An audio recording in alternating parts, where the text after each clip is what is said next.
بسم اللہ الرحمن الرحیم۔ ابھی ہم نے سورہ حدید کے مضامین مکمل کیے ہیں۔ اللہ تعالیٰ ہمیں عمل کی توفیق دے۔ اور اس میں جو جیسے کہ ابھی بات ہے کہ بڑا اہم موضوع سبقت کے حوالے سے آیا، اور صورت جو ہے وہ عمل کے حوالے سے بہت ایسے اس میں مضامین ہیں جو کہ ہمارے لیے ایک طرح سے نور کا سبب بننے والے ہیں انشاءاللہ تعالیٰ آخرت میں۔ تو اس میں جو سبقت کے حوالے سے بات ہے تو اس کو، اور قرآن و حدیث میں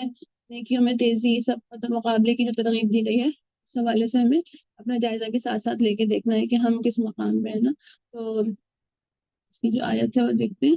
اعوذ باللہ من الشیطان الرجیم، بسم اللہ الرحمن الرحیم۔ اس میں ایک تو آل عمران میں اس حوالے سے بات آئی، اس میں ساریعو کا لفظ آیا، اور سورہ حدید میں جو ہم پڑھتے ہیں سابقو کا لفظ آیا۔ تو پہلے سورہ آل عمران کی آیت دیکھ لیتے ہیں۔ ساریعو الی مغفرۃ من ربکم وجنۃ عرضها السماوات والارض، اور دوڑ کر چلو اس راہ پر جو تمہارے رب کی بخشش اور اس جنت کی طرف جاتی ہے اس کی وسعت آسمانوں اور زمین جیسی ہے۔ اور سورہ حدید میں آیا ہے سابقو الی مغفرۃ من ربکم وجنۃ عرضها كعرض السماء والارض، سبقت لے جاؤ اس راہ پر جو تمہارے رب کی بخشش اور جنت کی طرف جاتی ہے جس کی وسعت آسمانوں اور زمین جیسی ہے۔ اب جیسے دونوں میں ایک بات تو یہ مشترک ہے کہ جنت کی طرف لے جانے والا راستہ اور اس پہ کس طرح سے چلنا ہے، اس میں اس جنت کی جو ڈسکرپشن ہے، تفصیل بتائی گئی وہ یہ کہ اس کی وسعت زمین و آسمان جیسی ہے، اور اس میں ایک ہی راستے کا ذکر ہے نا دونوں آیات میں، اور یہ راستہ اللہ کی مغفرت اور جنت کی طرف جاتا ہے۔ اور جو ساریوں میں سرعت یعنی تیزی دکھانے اور دوڑنے کے معنی ہے، اور سابقوں میں سبقت کا معنی ہے، یعنی ایک دوسرے سے جسے ہم کہتے ہیں نا کمپٹیشن، مسابقت، مقابلہ، اس کا مفہوم پایا جاتا ہے۔ اور یہ جو نیکیوں کی راہ ہے اس کی سرعت دکھانے کے الفاظ قرآن میں اور جگہوں پر بھی ہیں، جیسے سورہ آل عمران میں آتا ہے یسارعون فی الخیرات واولئک من الصالحین، یہ بھلائی کے کاموں میں سرگرم رہتے ہیں یا سرعت دکھاتے ہیں، اور یہی صالح لوگ ہیں۔ اور سورہ انبیاء میں آتا ہے انہم کانوا یسارعون فی الخیرات ویدعوننا رغبا ورہبا، اور یہ لوگ نیکی کے کاموں میں دوڑ دھوپ کرتے تھے سرعت کے ساتھ، یعنی اور ہمیں رغبت اور خوف کے ساتھ پکارتے تھے۔ اور پھر سورہ مومنون میں اولئک یسارعون فی الخیرات وہم لہا سابقون، یہ بھلائیوں کی طرف دوڑنے والے اور سبقت کر کے ان کو پا لینے والے ہیں یہ لوگ۔ اور اس کے علاوہ سبقت کے بھی جو دیگر آیات میں آیا ہے، دوسرے مائدہ میں جیسے آیا کہ فاستبقوا الخیرات، بھلائیوں میں ایک دوسرے سے سبقت کرو۔ اسی طرح سورہ احقاف میں آیا ہے کہ وقال الذین کفروا للذین آمنوا لو کان خیرا ما سبقونا الیہ، جو منکرین تھے، جو انکار کرنے والے، وہ ایمان لانے والے کے متعلق کہتے تھے کہ اگر اس کتاب کو مان لینا کوئی اچھا کام ہوتا تو یہ لوگ اس معاملے میں ہم سے سبقت نہ لے جا سکتے،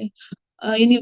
پہل نہ کرتے وہ اگر بھلائی ہوتی تو۔ اور دوسری بات سورہ فاتر میں بھی آئی فمنہم ظالم لنفسہ ومنہم مقتصد ومنہم سابق بالخیرات باذن اللہ ذلک هو الفضل الکبیر۔ اب کوئی تو ان میں سے اپنے نفس پر ظلم کرنے والا، یعنی انسانوں کی جو قسمیں بتائی گئی عمل کے حوالے سے، کوئی جو ہے وہ نفس پر ظلم کرنے والا ہے، کوئی درمیانی روش یعنی بیچ کی راہ ہے، اور کوئی اللہ کے اذن سے نیکیوں میں سبقت کرنے والا ہے، اور یہی سب سے بڑا جو ہے وہ ذالک هو الفضل الکبیر، بہت بڑا فضل ہے۔ یہ ابھی ہم صرف احکام کی فضیلت اور جو حکم آیا ہے اس کے بارے میں دیکھ رہے ہیں۔ اس کے علاوہ ہم نے ابھی سورہ واقعہ میں بھی روز قیامت کے 3 گروہوں کے بارے میں پڑھا، جس میں اصحاب الیمین اصحاب الشمال کے بارے میں تفصیل ہم دیکھ چکے ہیں۔ تو اس میں جو بات آئی سبقت کے حوالے سے والسابقون السابقون، اور آگے والے تو پھر آگے والے ہی ہیں۔ اور اس کے علاوہ ہواؤں کے لیے بھی سابقات کا لفظ قرآن میں آیا ہے، تیز ہوائیں جو اللہ کے حکم سے چلتی ہیں۔ اس کے علاوہ سبقت کے مطلب اسی مفہوم کے حوالے سے قرآن میں درجات کا بھی تذکرہ ہے نا، یعنی جیسے ہم کہتے ہیں نا کہ ہمیں آگے بڑھنے کے لیے مسابقت کرنی ہے، مقابلہ کرنا ہے، تو اسی کے لحاظ سے درجات بھی متعین ہیں۔ تو اس کو قرآن میں جس طرح ہم ابھی کچھ آیات سامنے دیکھ رہے ہیں، سورہ نام میں وَلِكُلِّ درجات مما عملوا، کہ ہر شخص کے عمل کے لحاظ سے اس کا درجہ ہے۔ پھر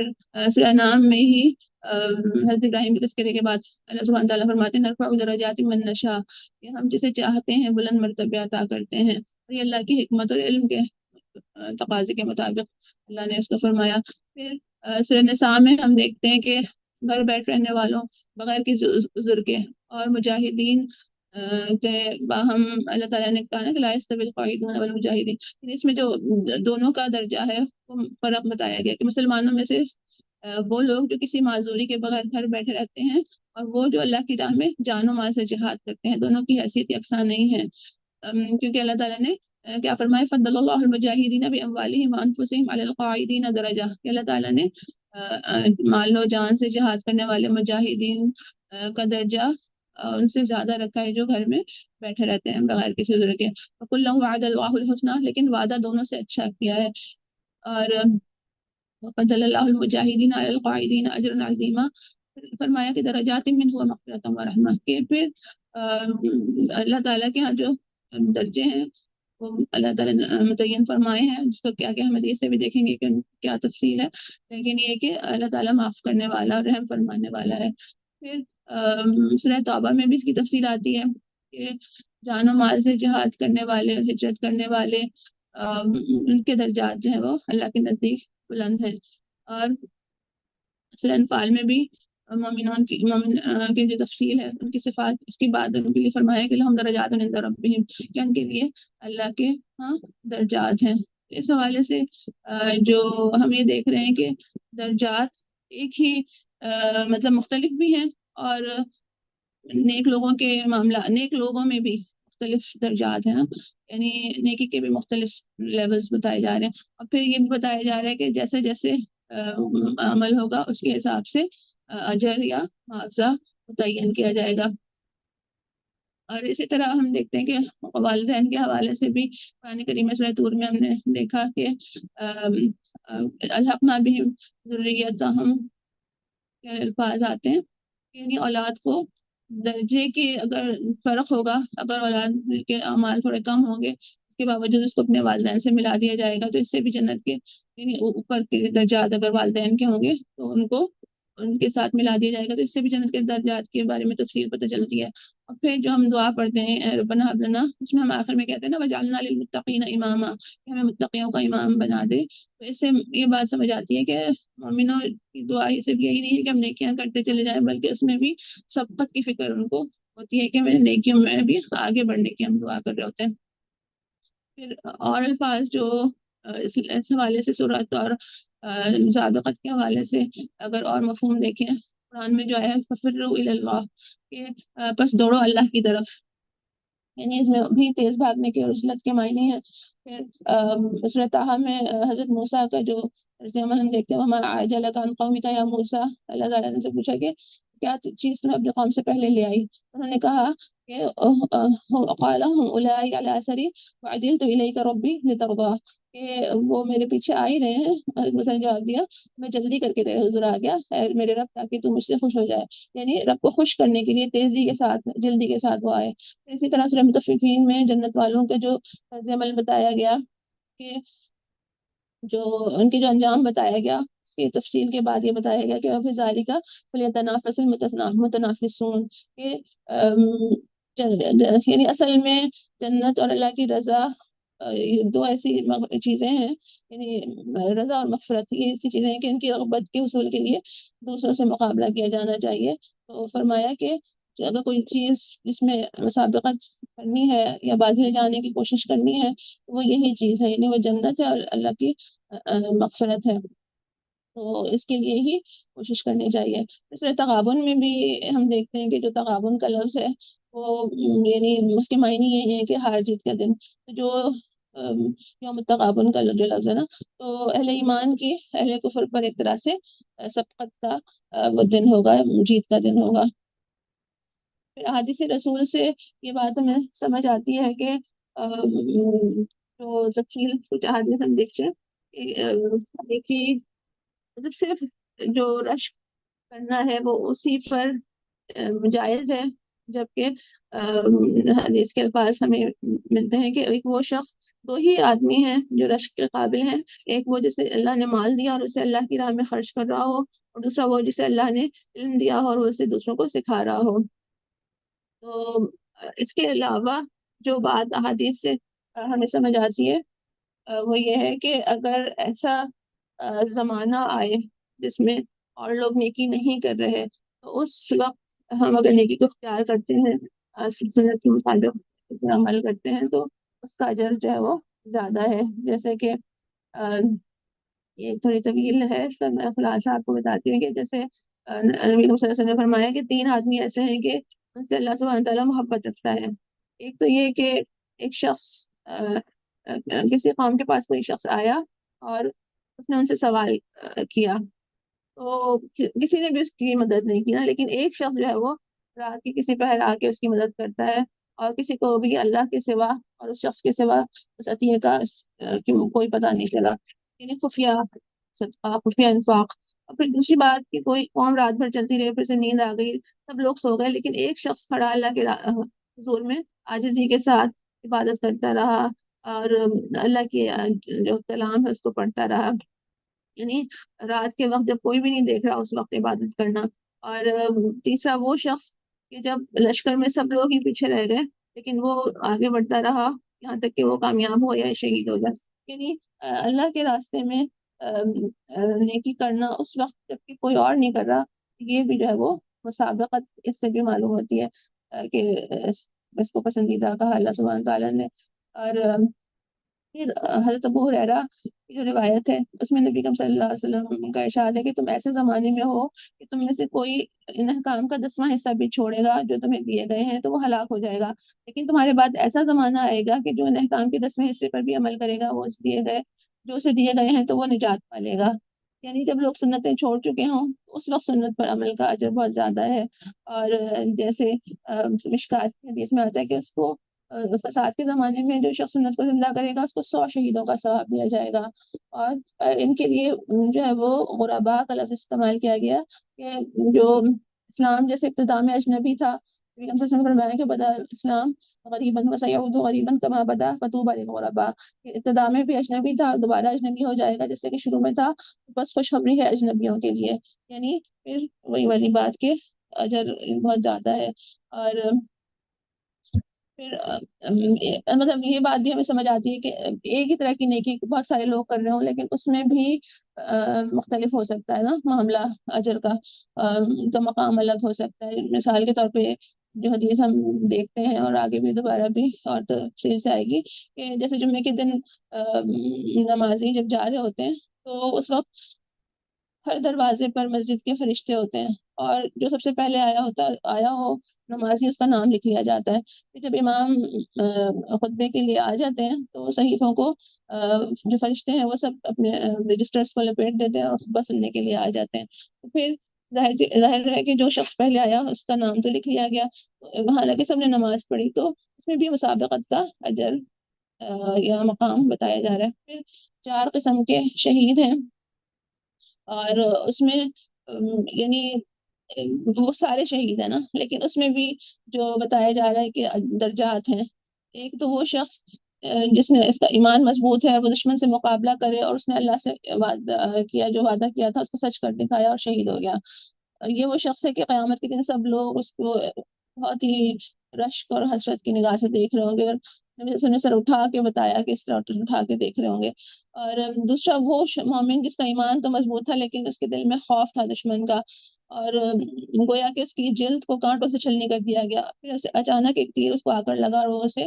قتل کر دے، یعنی لیکن اس کے دل میں چونکہ شہادت کا جذبہ تھا وہ بھی شہید ہے لیکن اس کا درجہ تھوڑا نیچے۔ پھر تیسرا وہ مومن جس کے اچھے برے اعمال غلط ملت ہو گئے، اور لیکن وہ دشمن سے مقابلے کے وقت اللہ سے اجر کی امید رکھتے ہوئے قتل کر دیا جائے، تیسرے درجے پر ہے۔ اور چوتھے درجے پر وہ مومن ہے جو گنہگار ہوتے ہوئے بھی دشمن کے مقابلے کے وقت اللہ سے ثواب کی امید رکھتے ہوئے قتل کر دیا گیا، تو یہ چوتھا درجہ ہے۔ یعنی یہ اتنی تفصیل اس لیے رکھی ہے کہ یعنی ہمیں یہ اندازہ ہو کہ شہادت جیسا بلند مرتبہ اس میں بھی درجات ہیں، اور عمل اور سوچ کے حوالے سے ان میں فرق آ جاتا ہے۔ اب ہم دیکھتے ہیں کہ جہاں آخرت کے کاموں کے لیے ہمیں ترغیب دی گئی ہے کہ تیزی اور لپکنے کا تاثر دیا گیا کہ تیزی کے ساتھ کام کیا جائے، وہیں دنیا کے کاموں میں کچھ ٹھہراؤ اور آہستگی کا تاثر ملتا ہے. جیسے سورہ جمعہ میں نماز ختم کرنے کے بعد فرمایا انتشروا فی الارض، زمین میں پھیل جاؤ. اسی طرح سورہ ملک میں جہاں پہ زمین کے بنائے جانے کی تخلیق کا تذکرہ ہے دوسرے رکوع کے شروع میں، تو اس کے بعد پھر فمشو کا لفظ آتا ہے کہ چلو اس پر. یعنی کوئی تیزی دنیا کے معاملے میں اس میں جیسے ہوتا ہے نا کہ آپ پلاننگ کریں، منصوبہ بندی کے ساتھ کریں، لیکن بھلائی کے کام جتنے بھی ہم کر سکتے ہیں، ظاہر ہے دین میں دین و دنیا الگ تو نہیں ہے، لیکن اس وقت بھی اس میں اس طرح کی تیزی کا تاثر نہیں ملتا، لیکن اس میں بھی سبقت کا ایک طرح سے دل میں احساس رہنا چاہیے، اور اس کی تفصیل تھوڑی سی ہم دیکھیں گے. اسی طرح اب ہم دیکھتے ہیں کہ شریعت کے جتنے بھی فرائض و واجبات کا جو نظام ہے، سنن ہے، مستحبات و نوافل، اسی طرح گناہوں میں کبیرہ کبائر ہے، صغائر ہے یا مکروہ اور مشتبہ کی جو تفصیل ہے، اس کی درجہ بندی ہے، تو اس سے بھی ہمیں درجہ بندی کا معلوم ہوتا ہے کہ پورے دین میں شریعت میں یہ پورا نظام ہے، اس کا درجہ بندی کا نظام ہے. اور پھر ہم یہ دیکھیں کہ اگر ہمیں یہ کہا جا رہا ہے کہ قرآن میں کہ ساریہ اور سابقو، تو اس کی تھوڑی تفصیلات اگر ہم تفصیلات احادیث کی روشنی میں بھی دیکھیں کہ یعنی ہم کیوں آرام سے نہیں چلیں نا، اور کیوں اپنی رفتار بڑھاتے جائیں. اور بے شک یہ بات ہے کہ وقار، شائستگی اور جو کام ہے ان میں تدبر ہے، مشورہ کرنے کا، اور استخارہ استشارہ سب کی تفصیل بتائی گئی ہے، لیکن ساتھ ساتھ سبقت کا بھی کیوں کہا جا رہا ہے؟ اس میں پہلی چیز تو یہ ہے کہ وقت نہایت کم ہے نا، اور جب وقت بہت کم ہو تو انسان جو ہے وہ تیزی کے ساتھ کام کو کرنے کی کوشش کرتا ہے. اور اس میں ایک چیز ہمیں اچھی طرح معلوم ہے کہ ہماری زندگی کا وقت جو ہے وہ ایک تو مختصر بھی اور دوسرا نامعلوم بھی مدت ہے اس کی. تو اس لحاظ سے حدیث حضرت انس رضی اللہ عنہ سے روایت ہے کہ اللہ رسول اللہ صلی اللہ علیہ وسلم نے فرمایا دنیا کی مثال اس کپڑے کی سی ہے جو اول سے آخر تک پھاڑ دیا گیا ہو اور بس سرے سے ایک دھاگے سے وہ جڑا رہ گیا، اور یہ آخری دھاگا بھی عنقریب ٹوٹا ہی جاتا ہے. اور اسی طرح فرمایا کہ میں کیوں کر خوش رہ سکتا ہوں، جبکہ واقعہ یہ ہے کہ سور والا فرشتہ یعنی حضرت اسرافیل سور کو اپنے منہ میں لیے ہوئے ہیں، اور اپنا کان اس نے لگا رکھا ہے، اور اس کی پیشانی جھکی ہوئی ہے، اور وہ انتظار کر رہا ہے کہ کب اس کو پھونکنے کا حکم ہو اور وہ پھونک دے. اور فرمایا کہ دنیا کوچ کر چکی ہے اور تیزی سے جا رہی ہے، اور آخرت کوچ کر چکی ہے اور تیزی سے آ رہی ہے. یہ آخری بات ہی مختصر بھی ہے، اور ہر وقت ہم ذہن میں اگر مستحضر رکھیں تو مجھے لگتا ہے کہ بہت زیادہ یہ جو مسابقت والی بات جو ہے نا اس کو کانسیپٹ کو ہم سمجھ سکتے ہیں. پھر اسی طرح اور حدیث بھی ہے کہ نیک کاموں کو کرنے میں جلدی کرو، ہم قریب تاریخ رات کے حصوں کی مانند فتنے نمودار ہوں گے. صبح کے وقت آدمی ایماندار ہوگا تو شام کو کافر ہو جائے گا، اور شام کو ایماندار ہوگا تو صبح کو کافر ہو جائے گا. یعنی جو فتنے ہیں وہ اتنے تیزی سے نمودار ہوں گے اور نفوذ کر جائیں گے معاشرے کے اندر اور انسان کے نفس کے اندر کہ وہ پھر ایمان جو ہے وہ برقرار رکھنا اس کے لیے مشکل ہو جائے گا. تو اس لیے فرمایا کہ ایمان کو مضبوط کرنے والے نیکی کام کو اختیار کرنے میں تیزی اختیار کرو. اور پھر یہ بھی بتایا کہ 7 باتوں کے آنے سے پہلے پہلے، تو ایک تو اس میں ایک ایسا فقر و فاقہ 7 باتوں کے آنے سے پہلے نیکی کے کام کو جلدی سے انجام دے لو. ایک تو یہ کہ کیا تم ایسے فقر و فاقہ انتظار کرو کہ تمہاری عقل مار دے اور عبادت کی طرف سے تمہارے غافل بنا دے. دوسری یہ چیز کہ بہت زیادہ دولت، جو ایسی دولت جو تمہیں سرکش اور احکام الہی سے باغی بنا دے، یا ایسی بیماری جو تمہارے جسم کو کھوکھلا کر دے، یا ایسا بڑھاپا جو تمہارے عقل ٹھکانے پر نہ رہنے دے، یا ایسی موت کہ جو اچانک آ دبوچے، یا دجال کا ظہور جو تمہیں تمہارے ایمان کا ستیہ ناش کر دے، یا پھر قیامت جو نہایت ہی تلخ اور ہولناک ہے. اس کو اگر تصویری شکل میں دیکھیں تو یہ 7 چیزیں اگر ہم ذہن میں رکھیں تو ان سب کے آنے سے پہلے پہلے ہمیں نیکی کو اختیار کرنے میں جلدی کرنی ہے. پھر حدیث میں آتا ہے کہ نبی محمد صلی اللہ علیہ وسلم نے فرمایا کہ جس مسافر کو ڈر ہو کہ راستے ہی میں رہ جائے گا اور وقت پر منزل پہ نہیں پہنچ سکے گا، وہ رات کو نہیں سوتا بلکہ اپنا سفر رات کو ہی شروع کر دیتا ہے، اور جو ایسا کرتا ہے وہ بخیریت منزل تک پہنچ جاتا ہے. سن لو اللہ کا مال بھاری قیمت پہ ملے گا، سن لو اللہ کا مال جنت ہے. یعنی پھر یہ بات کہ نیکی کہ کسی مرحلے پر پہنچ کے ضمانت نہیں دی جا سکتی کہ جنت کے حصول کے لیے کافی ہو جائیں گے۔ اور پھر ہم دیکھتے ہیں نا کہ ہم کس طرح سے آرام سے رہ سکتے ہیں، جبکہ نبی اکرم صلی اللہ علیہ وسلم کا یہ معاملہ تھا کہ ان کو تو جنت کی بشارت دنیا میں ہی تھی نا، تو اس کے باوجود ان کی آنکھوں سے آنسو جاری ہو جاتے تھے قرآن کی تلاوت کے وقت اور دیگر ایسے احساس جواب دہی سے۔ اسی طرح حضرت عمر کا بھی ہم دیکھتے ہیں کہ وہ کہتے ہیں کہ نیکیوں برائیوں کے برابر ہونے پر چھوٹ جانے کو غنیمت جانتے ہیں۔ تو یعنی پھر جیسے ایگزامینیشن ہال میں ہم ہوتے ہیں نا، تو کیا ہوتا ہے کہ تھوڑا ٹائم رہ جائے اور اس وقت معلوم بھی ہوتی ہے مدت، ہمیں لگے کہ جیسے ابھی بس پرچہ چلنے والا اور سوال بہت سارے باقی ہیں، تو اس وقت وہ بس طالب علم کی کیا کیفیت ہوگی نا، وہ بالکل ہی سست پڑھ ہی نہیں سکتا۔ تو اور اس کے علاوہ جو درجات کی بات ہم دیکھ رہے ہیں، تو جنت کے درجات سے پہلے ہی یہ فرق شروع ہو جائے گا نا۔ حدیث نبوی سے معلوم ہوتا ہے کہ جو نیکوکاروں کے درمیان فرق ان چیزوں میں بھی ہوگا کہ وہ روزے جو حشر ہے اس میں حساب کتاب کا دورانیہ کسی کا کم زیادہ ہو، یا حساب کتاب کی شدت کسی کی زیادہ اور کم ہو سکتی ہے۔ پھر جیسے ہم نے سورہ حدید میں تفصیل سے نور کی تفصیل پڑھی کہ وہ بھی کسی کا کم اور زیادہ اعمال کے درجے کے مطابق ہوگا۔ پھر کوئی جنت میں جلدی داخل ہوگا، اور جیسے احادیث میں ہم آگے بھی دیکھیں گے کہ جتنا کسی کے پاس جلدی کے پہنچنے کے جو عوامل ہیں ان میں سے یہ ہے کہ اگر دنیاوی ساز و سامان کی مقدار کم ہے تو اس کا حساب کم ہوگا، یا پھر جو نماز با جماعت میں آتا ہے کہ امام سے فاصلہ اگر کم ہوگا تو جلدی، مطلب یہ ساری احادیث سے ہمیں پتہ چلتا ہے نا، یہ شہادت، یہ چیزیں جو ہیں وہ دورانیے کو ہم زیادہ کر سکتی ہیں۔ تو اس لحاظ سے اگر ہم یہ دیکھیں کہ جو لمحہ گزر رہا ہے ایک ایک لمحہ، تو اس کا نتیجہ اتنے لامتناہی زمانے تک ملتا رہے گا نا، تو پھر ہم سوچ سکتے ہیں کہ ہر لمحے سے کیوں نہ فائدہ اٹھائیں، کیونکہ پھر یہ بھی آتا ہے حدیث میں جیسے یہ سامنے موجود ہے کہ حضرت ابو ہریرہ رضی اللہ عنہ کی روایت ہے کہ رسول اللہ صلی اللہ علیہ وسلم نے فرمایا جو شخص بھی مرے گا اسے ندامت ضرور ہوگی۔ عرض کیا گیا یا رسول اللہ اسے ندامت کیوں ہوگی؟ آپ نے فرمایا اگر وہ مرنے والا نیکوکار ہوگا تو اس کو ندامت ہوگی اور حسرت ہوگی کہ اس نے نیکوکاری میں اور زیادہ ترقی کیوں نہ کی، اور اگر وہ بدکار ہوگا اس کی ندامت ہوگی کہ وہ بدکاری سے باز کیوں نہ رہا۔ اگر اللہ کا ایک بندہ اللہ کی اطاعت کے لیے پیدائش کے دن سے موت کے دن تک سجدے میں گرا رہے پھر بھی اسے قیامت کے دن یہ کم لگے گا، اور وہ چاہے گا کہ پھر دنیا میں بھیجا جائے تاکہ اور زیادہ اجر حاصل کرے۔ کہ اللہ رب العالمین نے جو ہمیں اتنی ساری نعمتیں دی ہیں، اور ان کے شکر کا طریقہ یہی ہے نا کہ ہم اسی راستے پر چلے اس کا مطالبہ اللہ سبحانہ تعالیٰ نے ہم سے کیا۔ اور ہم اتنی ساری نعمتیں ہمیں بھی دی ہیں، لیکن اس کے باوجود ہماری جو کوششیں ہیں اس کے مقابلے میں بہت تھوڑی ہیں نا، ہمیں بہت ہی محسوس ہوگی اگر ہم جتنا بھی کام کریں، جتنی بھی تیزی دکھائیں، جتنی بھی کوشش کریں، تو ہمیں یہ احساس ہونا چاہیے کہ اس لحاظ سے جب تو دماغ نہیں ہے، لیکن ہم نبی صلی اللہ علیہ وسلم کو اسی لحاظ سے معاملہ دیکھتے ہیں کہ سے بڑھ کر جنت کا اسے ہوگا نا۔ لیکن آپ کے بارے میں عائشہ کی جو روایت ہے کہ آپ رات بھر اللہ کے حضور کھڑے رہتے ہیں یہاں تک کہ آپ کے پائے مبارک میں ورم آ جاتا، صرف اس لیے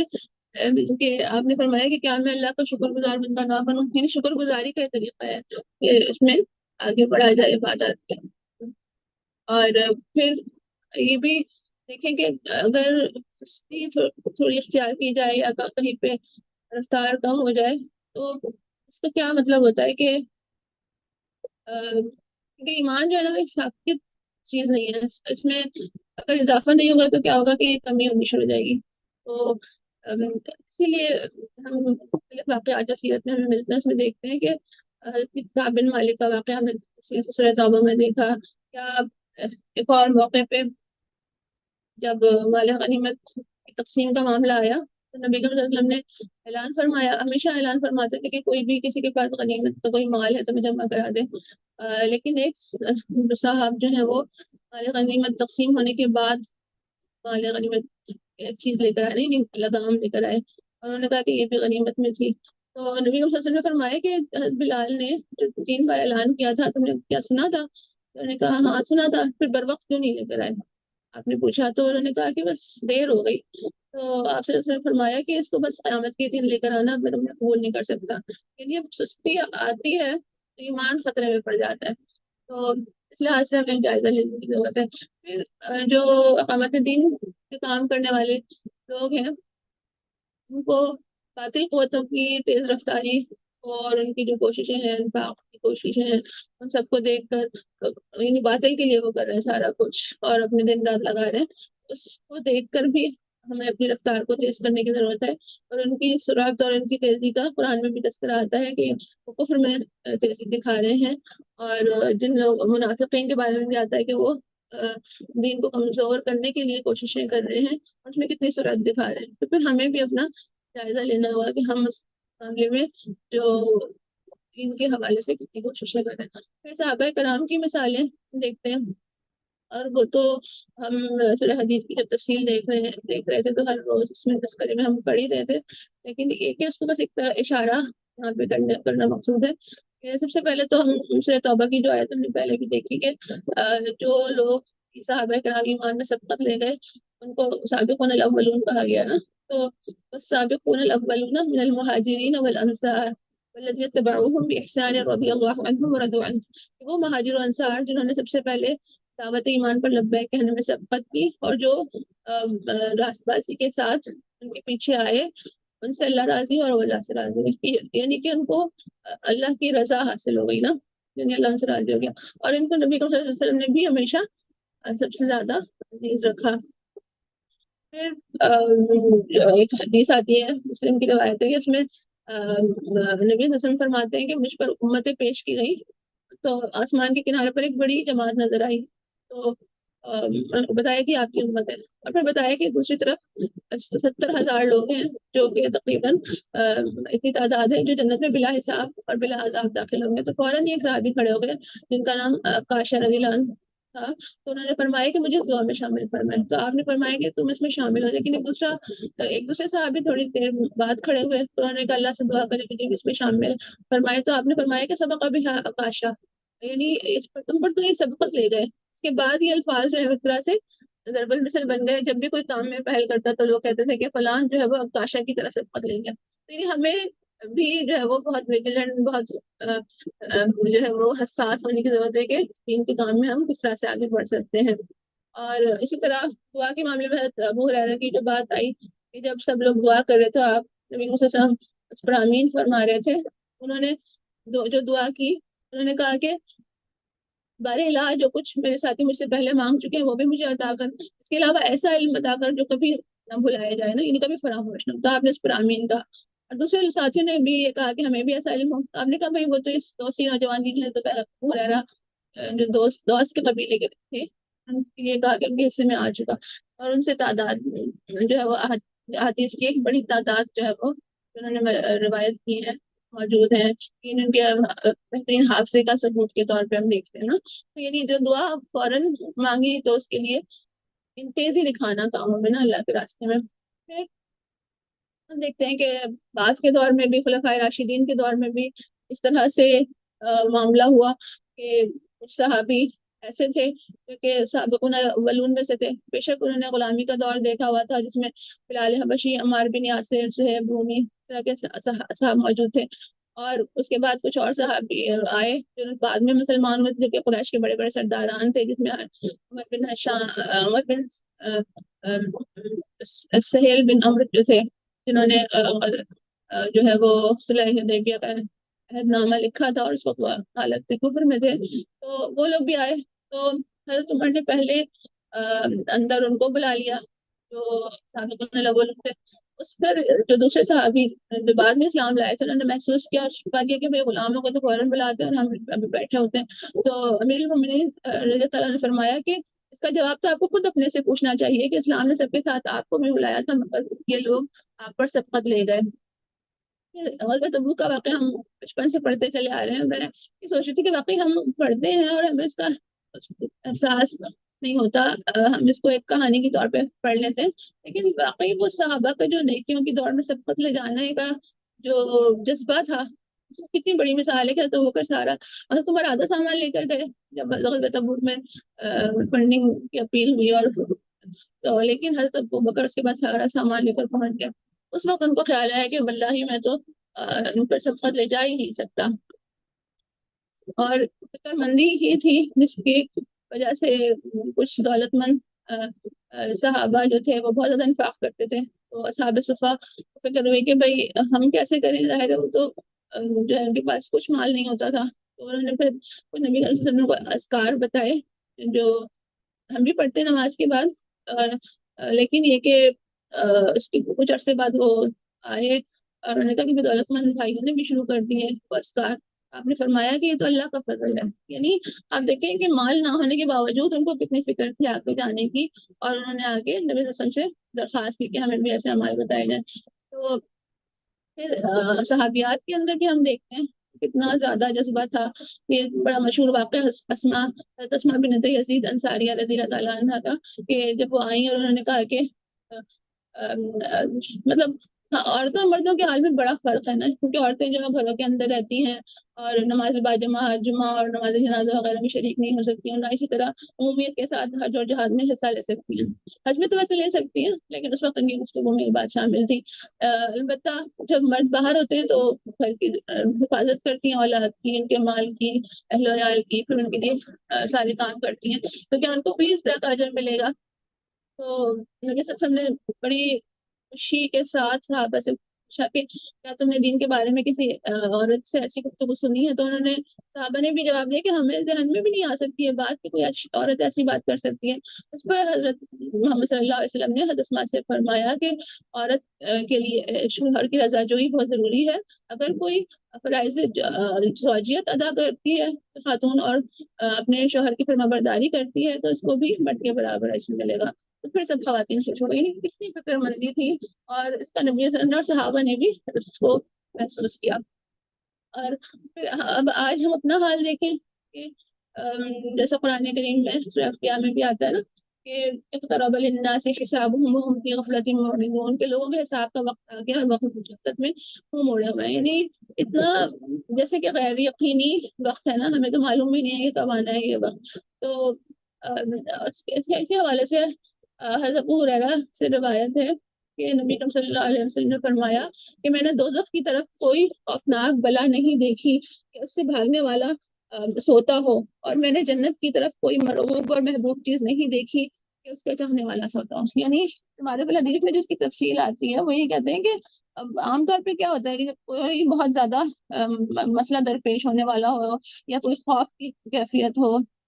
اس وقت انسان کی نیندیں اڑ جاتی ہے نا, اور اسی طرح کوئی بہت اچھی چیز حاصل ہونے والی ہو تو اور صبح کے وقت حاصل ہونی ہے تو پوری رات انسان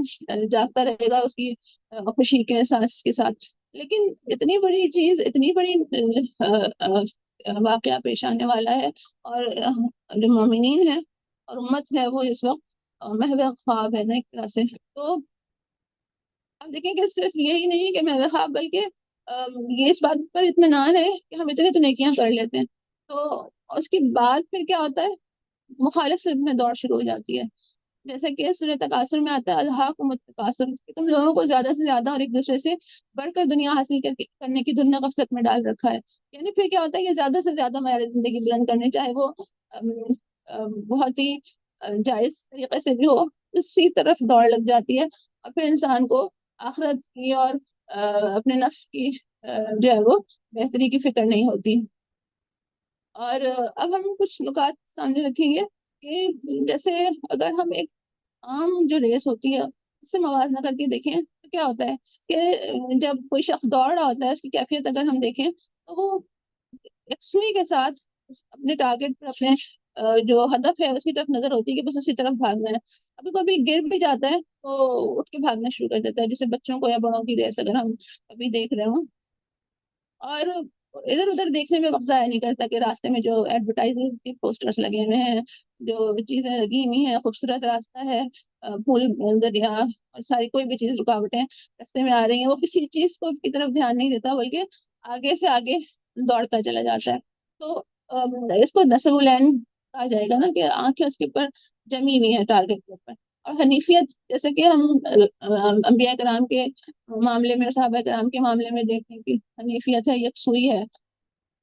اور جب گر کے آگے بڑھنا تو اس میں کیا ہے کہ استغفار کی کیفیت ہے کہ اگر توبہ مطلب گر جاتے ہیں، کبھی غلطی ہو جاتی ہے تو سنبھل کے آگے پھر دوڑنا شروع کرنا تو استغفار ہے، اور راستے کے جو رکاوٹیں ہیں، کانٹے وغیرہ، ان سے بچ کے آگے بڑھنا تو یہ تقویٰ ہے۔ اور پھر ایمان اور اخلاص کے ساتھ، یعنی کہ چاہے تھوڑا ہی کام ہو، اس کے لیے پوری اس کی کیفیت کو محسوس کرتے ہوئے کہ کس کے لیے میں کر رہی ہوں اور اس کا مجھے کیا اجر حاصل ہونا ہے، اس کو پوری جذبے کے ساتھ اور خوشی کے ساتھ اس کو کرنا نیکی۔ اور پھر رفتار کو تیز کرنے والی جو چیزیں ہیں ان سے مدد لینا بھی ضروری ہے، جیسے اس میں بنیادی چیز کیا ہے، اللہ سبحانہ تعالیٰ کی یاد ہے، اور اپنا جو آخر وقت ہے اس کو یاد کرنا، یعنی موت اور آخرت کی یعنی جو ہمارا اینڈ پوائنٹ ہے ریس کا، اس کو سامنے رکھنا، ہر وقت مستحضر رکھنا، اس کے لیے مطالعہ ہے، دروس میں شرکت ہے، اور نیک صحبت اختیار کرنا۔ اور پھر یہی والی چیز جو گناہوں اور برائیوں کا مطلب کیا ہے کہ اس راہ میں پیچھے ہٹنا ہے، اور اس سے بچنا جو ہے نا وہ لازمی ہے۔ تو یہ راستہ روکنے والی جو کانٹے دار جھاڑیاں ہیں، جس کا ہم نے حضرت کعب بن مالک کی روایت میں بھی ہم دیکھتے ہیں، جو حضرت عمر نے پوچھا تھا، تو انہیں اس سے دامن بچاتے ہوئے آگے چلتے چلے جانا، دوڑتے چلے جانا، یہ تقویٰ ہے۔ اور پھر اس گناہوں کی جو کیٹیگریز ہیں جو بتائی گئی ہیں کہ کبیرہ گناہ جیسے ہم شراب اور سور کا گوشت سے تو ہم بہت اچھی طرح واقف ہے کہ یہ حرام ہے، لیکن اسی طرح اس میں اور بھی کبائر آ جاتے ہیں، جس میں غیبت ہے، والدین کی نافرمانی، جھوٹ، یعنی ایسی چیزیں جو عمومی طور پہ اختیار کر رہے ہوتے ہیں، تو ان سے بھی اسی طرح سے بچنا، حساسیت والی جو بات آئی تھی۔ پھر صغیرہ گناہ جو ہیں وہ بھی اگر تھوڑے تھوڑے سے ہوں تو وہ بھی بہت زیادہ ہو جاتے ہیں، تو جس طرح سے دوڑ میں چھوٹی چھوٹی سی غلطیوں کو بھی دیکھا جا رہا ہوتا ہے، تو اسی طرح اگر وہ چھوٹی غلطیاں بھی انسان اپنی زندگی میں جٹائی کے ساتھ کرتا ہے اور ایک ڈھیر بن جاتی ہیں، زیادہ ہو جاتی ہیں، تو وہ بھی کبیرہ گناہوں میں شامل ہو سکتی ہیں، اس لیے ہم سب سے بچنے کی ضرورت ہے۔ حضرت انس بن مالک اپنے شاگردوں سے کیا کہتے تھے، جب کسی معاملے میں سستی دیکھتے تھے تو کہتے تھے کہ تم لوگ ایسے کام کرتے ہو جو تمہاری نگاہوں میں بال سے زیادہ باریک ہیں، تمہیں جو معمولی سمجھتے ہو، لیکن نبی صلی اللہ علیہ وسلم کے عہد میں انہیں موجب ہلاکت تصور کیا جاتا تھا۔ اور اسی طرح سورہ کہف میں ہم دیکھتے ہیں کہ اللہ سبحانہ تعالیٰ فرماتے ہیں کہ لا یغادر صغیرۃ ولا کبیرۃ الا احصاها، کہ کوئی چھوٹی کوئی بڑی بات ایسی نہیں ہے جس کو ہم نے لکھ نہ رکھا ہو، تو ہر چیز جو ہے وہ نامہ اعمال میں ثبت ہو رہی ہے، اسی لیے ہمیں جائزہ لے کے دیکھتے رہنے کی ضرورت ہے۔ پھر کچھ ایسے گناہ ہیں، یعنی ہم اگر گناہوں کی بات کریں جن نیکیوں کو برباد کر دیتے ہیں، اور اس میں بہت تفصیل ہے محبت عمل کی جو قرآن و احادیث سے ہمیں ملتی ہے، لیکن بنیادی طور پہ اگر ہم دیکھیں تو شرک ہے، کفر ہے، دین سے پھر جانا، یعنی ارتداد ہے، جھٹلانا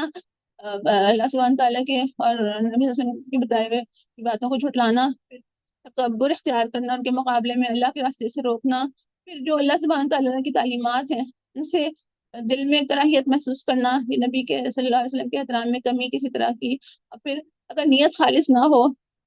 اور یا نیکی کے ایسے طریقے اختیار کرنا جو دین میں نہیں ہے، یعنی بدعات جو ہیں اس کی طرف، اس میں عمل کرنے کی طرف جانا، تو یہ سب حبت عمل کی وجوہات بتائی گئی ہیں۔ سب سے بڑھ کر یہ کہ اگر حق و باطل کی کشمکش ہو رہی ہے، باطل کا ساتھ دینا یہ سب سے بڑی ایسی چیز ہے جو کہ سارے نیک اعمال کو برباد کر دیتی ہے، ان کے ساتھ کسی قسم کی ہمدردی اور اسی لیے جو ہے وہ آگے بڑھ کے ہم دیکھیں گے کہ ہمیں اس سے بچنے کے لیے کیا کرنا ہے، یعنی پھر نیک اعمال میں ساتھ رہنا امت کے، تو یہ اس سے بچنے کا ایک طریقہ ہو سکتا ہے۔ تو یہاں پہ بات آتی ہے کہ سورہ احزاب میں جو مثالیں آئیں کہ یہ اولئک لم یؤمنوا فاحبط اللہ اعمالهم، یہ لوگ ہرگز ایمان نہیں لائے، اس لیے اللہ نے ان کے سارے اعمال ضائع کر دیے۔ اسی طرح سورہ محمد میں آتا ہے ان الذين كفروا وصدوا عن سبيل الله وشاقوا الرسول من بعد ما تبين لهم الهدى لن يضروا الله شيئا وسيحبط اعمالهم، جن لوگوں نے کفر کیا اور اللہ کے راہ سے روکا اور رسول سے جھگڑا کیا جبکہ ان پر راہ راست واضح ہو چکی تھی، تو در حقیقت وہ اللہ کا تو نقصان نہیں کر سکتے مگر اللہ ہی ان کے سارے اعمال کو برباد کر دے گا، ضائع کر دے گا۔ پھر آخرت کی جواب دہی کا جو احساس کی بات تھی دوڑ کو جیتنے کے لیے، تو پھر ہر لمحے دیکھنا ہے کہ ایک ایک لمحہ جو ہے اس کو ضائع ہونے سے بچانا ہے، کیونکہ ہر لمحے کی ہمیں آخرت میں ہم سے باس پرس ہوگی۔ اور حضرت ابوبکر کا فرمان ہے کہ اپنی عمر کے اس دن پر رو جو گزر گیا، اس میں تم نے کوئی نیکی نہیں کی۔ ایک بزرگ حضرت رحمۃ اللہ علیہ سے کسی نے پوچھا کہ آپ کا کیا حال ہے، تو انہوں نے کہا کہ اس شخص کا کیا حال پوچھتے ہو جو ہر وقت ایک طویل سفر کے لیے تیار ہے، اور سفر بھی ایسا جس کے لیے کوئی توشہ ہے اور نہ ہی کوئی دوسرا سامان سفر، اور جانا ایسے حاکم کے حضور ہے جو بڑا ہی عادل اور بڑا ہی عظمت والا ہے۔ یہ کہہ کر رونے لگے، اور اس کا سبب جب پوچھا گیا تو فرمایا کہ میں دنیا چھوٹنے پر نہیں رو رہا، نہ ہی موت کے خوف سے رو رہا ہوں، بلکہ اس بات پر رو رہا ہوں کہ اپنی زندگی کے اس دن پر جو نیک عمل سے خالی رہ گیا، اور اللہ گواہ ہے کہ سامان سفر کی کمی پر رو رہا ہوں۔ یعنی پھر ہم اپنا جائزہ لیں کہ ہمیں اس بات پہ کبھی رونا آیا ہے کہ ہماری نیکیاں جو ہیں وہ اتنی مختصر ہیں اور ہمارا سامان زیادہ سفر کم ہے اور راستہ طویل ہے۔ پھر ایک اور بزرگ ربیع بن حیثم رحمۃ اللہ علیہ فرماتے ہیں کہ اللہ کے بندے، اگر تو نیک کام کرتا ہے تو ایک کے بعد ایک نیک کام کیے چلا جا، کیونکہ عنقریب تجھے وہ دن پیش آنے والا ہے جب تجھے حسرت ہوگی کہ کاش اچھے کام زیادہ کیے ہوتے ہیں۔ پھر اسی طرح ایک کسی سے فراغت کے بارے میں پوچھا گیا بزرگ سے، تو انہوں نے کہا کہ میں کیوں کر ایسا شخص فارغ ہو سکتا ہے جسے یہ فکر ہو کہ وقت ختم ہوتا جا رہا ہے، جو کچھ ممکن ہے وقت ختم ہونے سے پہلے کر لینا چاہیے، اور وقت جلدی کر رہا ہے کہ جس قدر جلد ختم ہو سکے۔ ہم خود اندازہ کر لیں ہمارے کس طرح گھنٹے اور دن تیزی سے گزرتے چلے جا رہے ہیں، اور پھر جسے یہ فکر دامن گیر ہو کہ جیسے جیسے وقت گزر رہا ہے موت قریب آ رہی ہے۔ تو اس کے لیے کیا ہے کہ ہمیں اپنے جتنے بھی کام ہیں ان کے ٹارگیٹس طے کر کے، اور کاموں کی جسے جسے کہتے ہیں ٹائم مینیج کرنا اور نظام الاوقات کی منصوبہ بندی کرنے کی ضرورت ہے، کہ فرصت اور فراغت کے کاموں کو ایسے گزارتے چلے جانا جو ہے وہ مناسب نہیں ہے نا، بلکہ بعض اوقات ایسا ہوتا ہے کہ ہم سفر کر رہے ہیں، اس وقت ہم کچھ اور کر نہیں سکتے، اس وقت بھی آثار کائنات پہ غور و فکر یا تلاوت آج کل تو ہم سننے کے لیے ہمارے پاس موجود ہوتا ہے، تو اس کو سن سکتے ہیں، تلاوت خود کر سکتے ہیں، یعنی ایسے مواقع جو کہ جس میں ہمارے لیے اور چیزیں مصروف نہیں ہیں، مطلب ہمارے کان اور آنکھ یہ مصروف نہیں ہے یا ہاتھ پاؤں، تو ہم اس میں پھر ایسے کام کر لیں جو کہ ہمارے وقت کو مؤثر استعمال کرنے والے۔ اس کے علاوہ اور بھی چیزوں کو جسے ملٹی ٹاسکنگ جسے کہا جاتا ہے نا، تو ہر وقت مطلب آن ڈیوٹی ہونے کا احساس ہو، کیونکہ حدیث میں آتا ہے کہ جنت والے کسی چیز پر افسوس نہیں کریں گے سوائے اس ساتھ کے جو ان پر گزر گئی، اور اس میں انہوں نے اللہ کا ذکر نہ کیا، کہ کاش اس ساتھ میں بھی ہم اللہ کا ذکر کرتے اور اس کا بھی اجر و ثواب پاتے، یعنی زبان سے بھی ذکر کرنا اور ذہنی تفکر جو ہے نا اس کو بھی جاری رکھنا، یعنی کچھ آیات ہم سلیکٹ کر لیں، اس پہ غور و فکر کرتے رہیں، اس کا ربط اور اس کے نظم کے بارے میں سوچتے رہیں، یعنی کچھ ایسی چیزیں ہم کر سکتے ہیں۔ اس کے بعد اب ہم یہ بھی دیکھیں نا کہ جو دوڑنے والا ہوتا ہے وہ راستے میں رک کے کہیں اپنے راستے کو خوبصورت بنانے کے لیے نہیں بیٹھ جاتا، تو جب ہم یہ دیکھ رہے ہیں کہ جنت کمانے کے لیے جو دنیا کی حیثیت ہے گزرگاہ کی اسی ہے، تو جو ہمیں تین چیزیں بتائی گئی ہیں، آسائش، آرائش اور نمائش کے جو درجے ہیں، تو اس میں اگر آسائش کے ہی درجے کو ہم کوشش کریں کہ سادگی اور آسانی اختیار کرتے ہوئے اس کو کام چلانے کی کوشش کریں، اس میں بد نظمی بد سلیقگی نظر نہ آئے، سلیقے کے ساتھ ہی سارے کام ہوں، لیکن اس میں پھر یہ کہ آرائش اور نمائش کے درجے ہیں ان سے بچنے کی کوشش کریں۔ آرائش بھی کسی حد تک ہو سکتی ہے، لیکن نمائش جو ہے وہ تو کسی درجے میں بھی مناسب نہیں ہے، کیونکہ اس میں پھر تکبر اور ریا جیسی چیزیں داخل ہو سکتی ہیں، تو پھر اسی لیے فرمایا گیا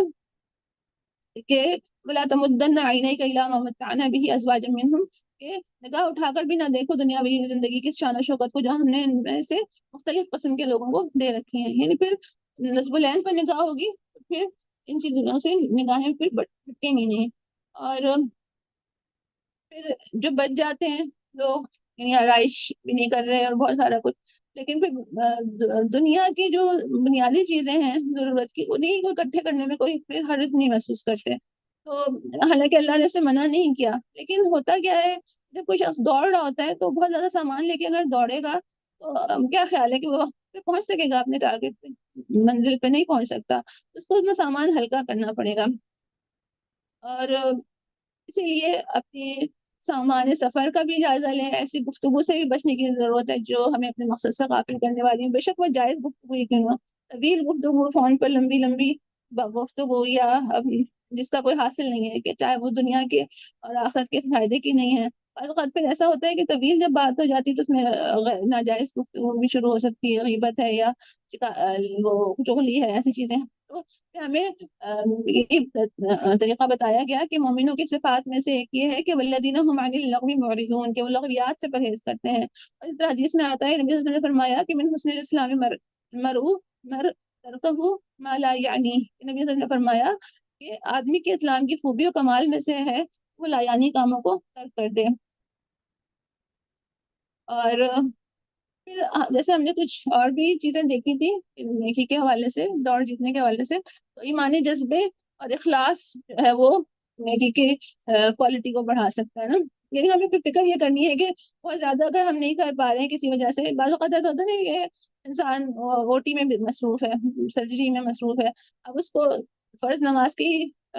موقع ملا ہے گھر پڑھنے کا یا اس سے نکالنا ہے، ظاہر ہے فرض نماز تو نہیں چھوڑی جا سکتی، لیکن اس وقت وہ لمبی نوافل اور اذکار نہیں کر سکتا، تو اس کو پھر انہیں فرائض کو پوری دل جمعی کے ساتھ اخلاص کے ساتھ ادا کرنا ہے. یعنی تھوڑی نیکی بھی ہوگی اللہ سبحانہ تعالیٰ اس کو اس دوڑ میں اتنے تیز دوڑنے والوں میں شامل کر سکتے ہیں اور دل کے پورے رضا اور رغبت کے ساتھ. پھر اس کے لیے آپ دیکھیں کہ انفاق کی جو بات آتی ہے نا کہ نبی صلی اللہ علیہ وسلم نے غزوہ تبوک میں ایک صحابی چند کھجوریں ہی لے کر آئے تھے اور اس کو پورے ڈھیر پر اس کو پھیلا دیا تھا. یعنی ان کو فرمایا تھا کہ سب پر حاوی ہیں، تو یعنی بہت زیادہ نہیں تھی وہ کھجوریں. اسی طرح ہم دیکھیں کہ جو طریقہ بتایا گیا انفاق کا، آخری جو رب ہے سورہ بقرہ کا، اگر ہم اس کو دیکھیں اس میں ہر طرح سے انفاق کو اچھی طرح سے بیان کیا گیا ہے کہ جو اس میں ریا نہ ہو اور اس میں بدلے کی طلب نہ ہو، جو انفاق کریں اور پھر شکریہ کی بھی خواہش نہ ہو، احسان بھی نہ جتلایا جائے، اس کو جرمانہ نہ سمجھا جائے. اور اگر کبھی نہ دے سکیں کسی موقع پر، استطاعت نہیں ہے، تو پھر اس پر افسوس کرنا اور جو دے رہے ہیں ان پر رشک کرنا. یعنی رشک کے قابل، جیسے ہم نے شروع میں بات دیکھی تھی کہ یہی لوگ ہیں جو اللہ کے راستے میں خوب خرچ کرتے ہیں اور علم سیکھتے اور سکھاتے ہیں. یہ جو چیزیں انفاق کا اجر بڑھانے والی ہیں، یہ ہم صرف ایک مثال کے طور پر دیکھ رہے ہیں. دین میں تو بہت سارے اور بھی احکامات ہیں کہ اپنی ضرورت کی چیز دے دینا اور اچھی چیز دینا. یعنی جب کسی ضرورت مند کو دے رہے ہیں تو زیادہ مقدار میں دینا، مال کا زیادہ تناسب، یعنی پرسنٹیج کے حساب سے پھر ہر طرف دینا، مطلب کوئی ایسا شعبہ اگر استطاعت ہے تو ہر شعبے میں دینا. یعنی ضرورت مندوں کو بھی دینا، دین کی سربلندی کے لیے بھی دینا، پھر اگر تنگ دستی ہے اس میں بھی تھوڑا نکال کے دینا. پھر اگر جو رشتہ داروں کے معاملے میں بات آتی ہے تو قریبی رشتہ داروں کو پہلے دینا، اور جو نہ مانگنے والے لوگ ہیں جو سفید پوش ہیں ان کو دینا. پھر زیادہ اجر والی مت، جیسے اور ایسے زمانے میں جیسے رمضان ہے یا دین کی مغلوبیت ہے، یا ایسے زمانے میں جب کہ آپ کو زیادہ سے زیادہ ریٹرن حاصل ہونے کی توقع ہو، جیسے جوانی کے زمانے میں، یا اور کوئی مواقع اگر نہیں بھی نظر آ رہے تو ڈھونڈ کے دینا. یعنی یہ ساری چیزیں اس میں آتی ہیں کہ جو نیکی کے حسن کو بڑھا سکتی ہیں. اور اسی طرح نماز کی کیفیات اور آداب کا خیال کرتے ہوئے ان کو ادا کرنا، کہ جتنا ٹائم ہم اس کو گزار رہے ہیں نماز کے دوران، کم از کم اس دوران میں دنیا کے دیگر خیالات سے اپنے آپ کو پاک کرتے ہوئے کوشش کرنے کی ضرورت ہے. بے شک خیالات تو آتے ہیں لیکن بار بار لوٹ لوٹ کر نماز کے جو ترجمہ ہے، جو کیفیت ہے اس کی طرف آنا، خوشیت کو پانے کی کوشش کرنا. پھر انسانوں کی مدد اور ان کو تبلیغ کرنا. یعنی جب انسانوں سے محبت ہوگی نا تو پھر یہ سارے افعال کرنا آسان ہوں گے. بنیادی چیز کیا ہے جو سے ہم ایمان کی تفصیل میں پڑھتے ہیں کہ اللہ سبحانہ تعالیٰ سے محبت اور اس کے دین کے غلبے کی جب تڑپ ہوگی تو پھر یہ والے کام جو ہے بہتر ہو سکیں گے. اور اس کے بعد اسی سمجھ میں احسان کی بات آتی ہے کہ خوبصورتی کے ساتھ نیکی کو کرنا. اس کو بھی ہم دیکھتے رہے ہیں کہ کیا کیا اس کے معنی ہیں. یعنی کہ اس میں کوالٹی اور کوانٹٹی دونوں شامل ہیں نا اس کی خوبصورتی میں، نیکی کو کرنے میں. اور عبادات میں یہ تصور کہ اللہ سبحانہ تعالیٰ کو ہم دیکھ رہے ہیں، ورنہ یہ احساس کہ اللہ تو ہمیں دیکھ ہی رہا ہے. پھر حقوق العباد میں کیا ہے کہ اس شخص کو بھی معاف کر دیا جائے جس نے آپ کے ساتھ برا کیا، اور جس کا حق نہیں بنتا اس کو بھی دے دیا جائے. پھر جو کام دنیا کے ہیں، جیسے ہمارا اپنا پروفیشن ہے میڈیسن، اس میں اچھی تعلیم حاصل کر کے مریضوں کے لیے فائدے کا بننا اور اپنے اس پروفیشن میں ایکسل کرنا، یہ بھی احسان کے معنی میں آئے گا. دنیاوی کاموں کو بھی اچھے سے انداز میں کرنا. اور پھر ساری نیکیاں اور بالخصوص اقامت دین کی جدوجہد میں بڑھ کے کام کرنا. یعنی اس سب کے لیے طریقے سوچنے کی ضرورت ہے. پھر مولانا سید ابو العلا مودودی اپنے کتابچے میں لکھا ہے جو کہ ہے نا اسلامی اخلاقیات کی جو 4 مراتب اس میں بیان کیے ہیں دعوت اسلامی کی اخلاقی بنیادیں میں، تو اس میں احسان کو سب سے اوپر رکھا، ایمان اسلام اور تقویٰ کے اوپر. یعنی احسان جو ایسی چیز ہے کہ یہ محسن جو کیا ہوتا ہے کہ وہ صرف وہ خدمات انجام نہیں دیتا جو اس کو دی گئی ہیں، بلکہ اس کو یہ فکر لگی رہتی ہے کہ جو میرا مقصد ہے، جو میری جو آرگنائزیشن ہے، جو میری اسٹیٹ ہے، جو بھی ہے، اس کو کس طرح سے ترقی دی جائے. تو پھر وہ سوچ سوچ کر فرض اور مطالبے سے زیادہ کام کرنے والا بن جاتا ہے. اور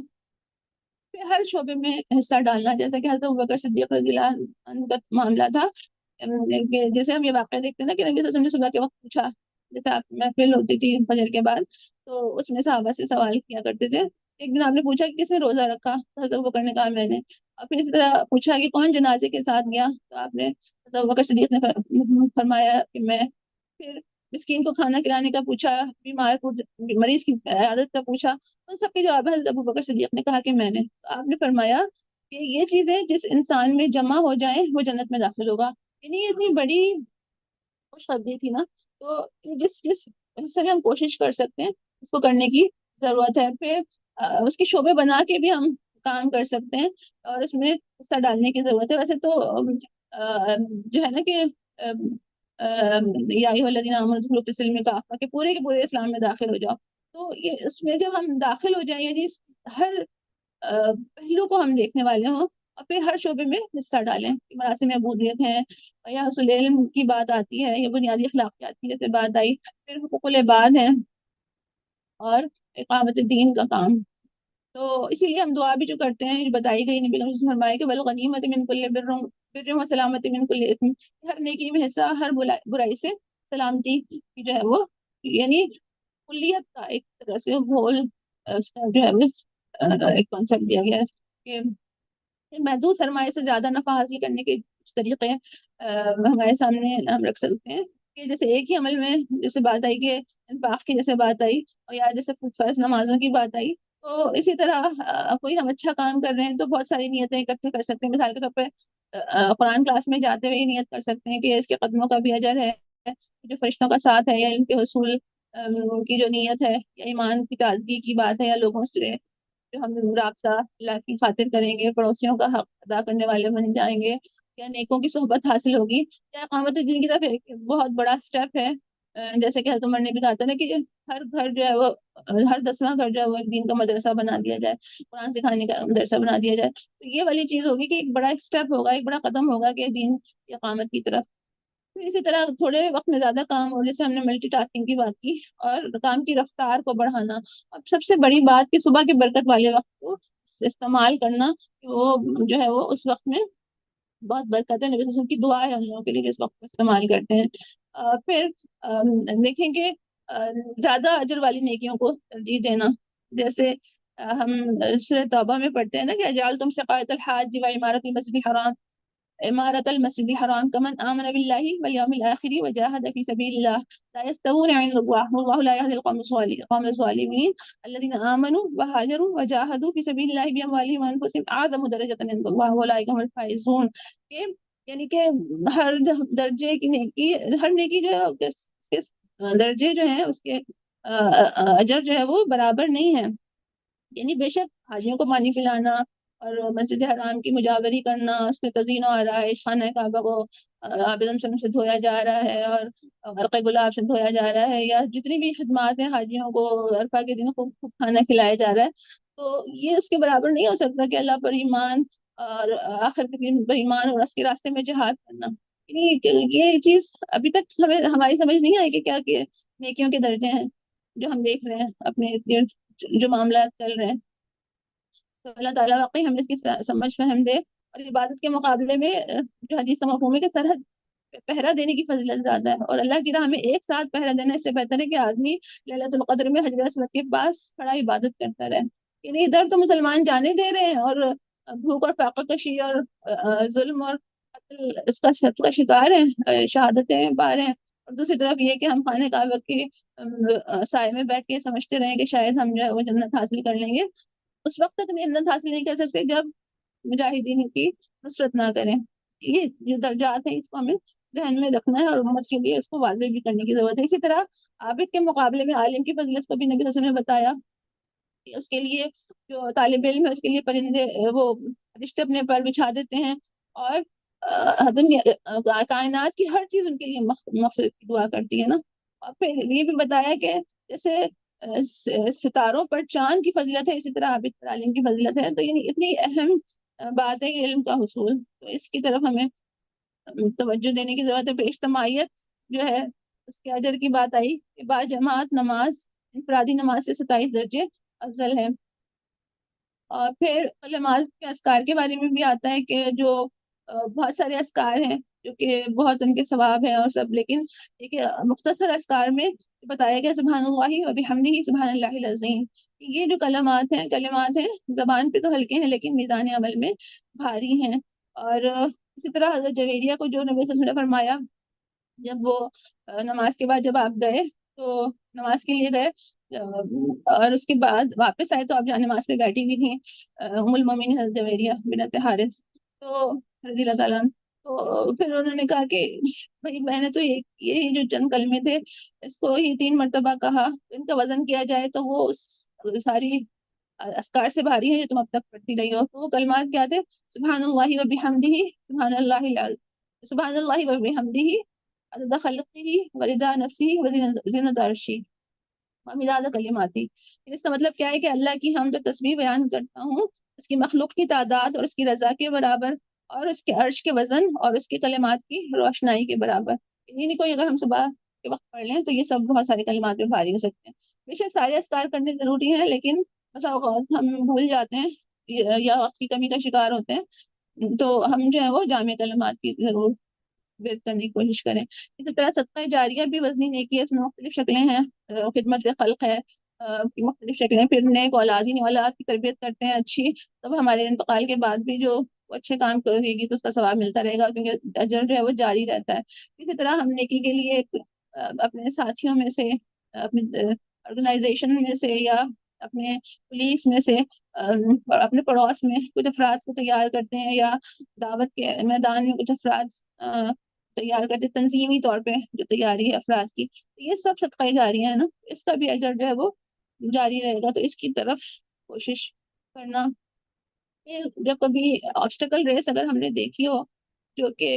ہوتا ہے نا کہ اس میں بہت ساری رکاوٹوں کو عبور کیا جاتا ہے، بالخصوص یہ جب فوج کے لیے جب لوگوں کو داخلہ ہوتا ہے تو اس سے پہلے جو ان سے ٹیسٹ لیا جاتا ہے اس میں آبسٹیکل ریسنگ مختلف رکاوٹوں کو پار کرتے ہوئے دوڑتے چلے جانا۔ اور یہاں پہ تو دنیا میں تو ہم دیکھتے ہیں نا کہ بہت لوگ ہمت بند آ رہے ہوتے ہیں، شور کر رہے ہوتے ہیں، تو اس سے بھی جذبہ بڑھتا ہے، لیکن یہاں پہ تو اللہ سبحانہ تعالیٰ خود ہماری ہمت بڑھا رہے ہیں۔ تو کیا ہے مومن کی بصیرت کہ وہ ایسے وقت نیکی کرنے والا ہو جب اس کے خوب زیادہ اجر سمیٹنے کے مواقع رمضان میں ہے، اور اس میں بھی لیلۃ القدر ہے، ذوالحج کا ابتدائی عشرہ ہے، اور اس سے بڑھ کر دین کی مغلوبیت کے زمانے میں نیکی پر قائم رہنا، یہ سب جو ہے وہ زیادہ سے زیادہ نیکیاں اور اس کا اجر سمیٹنے کا ذریعہ بنیں گے۔ تو یہ بات ہمیشہ ذہن میں رکھنے کی ضرورت ہے کہ جتنے بھی عذرات ہیں سب ہمارے ذہن میں ہوتے ہیں، کبھی مشکلات ہوتی ہیں، وہ سب آرگنائزیشن میں ہوتا ہی ہے کہ امیر جو ہے وہ اس کو قبول بھی کر لیتا ہے، لیکن اگر ہم اس کے باوجود نیکی کر لیں، اور جیسے کہ آتا ہے نا کہ استرار میں تو حرام کھانے کی بھی اجازت ہے، لیکن اس کے باوجود اگر حرام سے بچ جایا جائے استرار حالت میں، اور تو ان سب سے کیا ہوگا، اور اس کے مقابلے میں باطل کے مقابلے میں مشکلات سے، مصالحت اور حالات سے مفاہمت کے مقابلے میں حق کا راستہ اختیار کریں، اس سے ہمیں جو قربانی دینے سے جو جذبہ پیدا ہوتا ہے، تو اس سے پھر کیا ہوتا ہے کہ صبر اور استقامت جو ہے وہ حاصل ہوتا ہے، اور اس کے نتیجے میں ہم ان سب اجر کے مستحق ٹھہریں گے۔ اور اس کے لیے جیسے ہم دیکھ سکتے ہیں کہ اگر علم کے حصول کی بات ہے تو ہمیں بہت سارا قربانی دینی پڑے گی، اس کی کہ ہم ایسا علم حاصل کر رہے ہیں جو ہوتا ہے نا کہ بعض میں نے اپنے ساتھیوں میں بھی سنا کہ یہ چیز تو بہت مشکل لگتی ہے، یا اس کے مقابلے میں ناولز ہیں یا اور چیزیں بہت آسان لگ رہی ہوتی ہیں، تو اگر ہم اس کو دنیاوی لذتوں کو قربان کر کے اس کا علم کے حصول کی کوشش کریں، یا پھر جیسے اس نے اخلاق ہے، حقوق العباد کی ادائیگی ہے، تو اس میں اپنی انا کو قربان کرنا، یا انفاق کی صورت میں جو ہے اپنی خواہشات کی قربانی ہے، اور دوسروں کی خدمت کے لیے اپنے آرام کی قربانی ہے، اس طرح اقامت دین کے کام کے لیے اپنی مصروفیات وغیرہ کو جو ہماری انا ہے یا کچھ دیگر چیزیں ہیں ان سب کو قربان کریں گے، تو یقیناً جو ہے وہ اجر بھی ملے گا اور صبر و استقامت کا راستہ بھی ہم اختیار کرنے والے ہوں گے. اسی طرح جو اجر کی بات آ رہی ہے تو رات کے وقت جو نمازیں ہیں ان کی ادائیگی کا اجر بہت زیادہ بتایا گیا کہ اگر ان کی ثواب پتہ چل جائے تو لوگ مرض کی حالت میں بھی گھٹنوں کے بل گھسٹتے ہوئے چلے آئے ہیں باجماعت نماز میں نا. اور پھر یعنی عمل کرنے والا جب کوئی دوسرا نہ بھی ہو یا وہ تھوڑے ہوں تو اس وقت عمل کا اجر بڑھ جاتا ہے. اور جیسے جوانی کے زمانے کی بات آتی ہے کہ انسان اس وقت کی عبادت اس وقت جو توفیق ہو جائے تو اس کو بہت زیادہ نیکیاں سمیٹنے کا ذریعہ بنا لینا چاہیے. اس لیے ہمیں اپنی اولاد کی بھی اس لحاظ سے تربیت کرنے کی ضرورت ہے. اور کیونکہ نبی صلی اللہ علیہ وسلم کی بشارت ہے صلی اللہ علیہ وسلم کی کہ 7 قسم کے لوگوں کو اللہ تعالیٰ عرش کا سایہ عطا فرمائیں گے جس میں قیامت کے دن جبکہ کوئی اور سایہ اس سائے کے علاوہ نہ ہوگا. اس میں سے ایک وہ شخص بھی ہے جو نوجوانی میں رب کی اطاعت اور عبادت